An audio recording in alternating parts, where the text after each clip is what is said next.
By the way, if you understand modern Europe, it's the core of modern Europe's economic success. Cheap Russian energy. And that flows directly, until they blow up the pipeline, to Germany. Okay. So Germany becomes, in German, you know a little German with your philosophy? A little bit. Okay. So Germany has, after the war, which decimates it, a Wirtschaftswunder, which is German for miracle of economics, the recovery of Germany. Germany becomes the economic powerhouse of Europe. Okay, a lot of truth to that, but a dependence on cheap Russian oil and gas.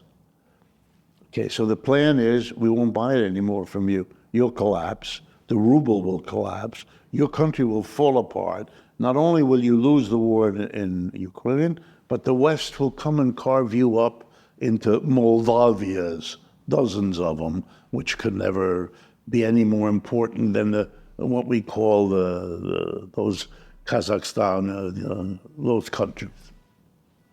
That's serious. Biden speaks that way. Blinken, the state secretary, speaks that way. Jake Sullivan, the security advisor, they all speak that way. They believed that. That was all wrong. Russia didn't collapse. The ruble is fine. Yeah. What happened? They didn't understand the change in the world because they're lost in the make-believe that it's not over. They didn't understand BRICS.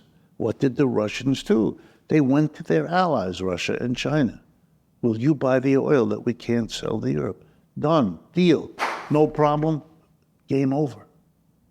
Now, why did you say to yourself, as historians will, why did they couldn't see this coming? They don't know what you know? Of course they know. But it's like Harvard when I was a student. You don't want to see that. That's not cool. Nobody wants to hear the leader of our country saying, "Ooh, the empire's over."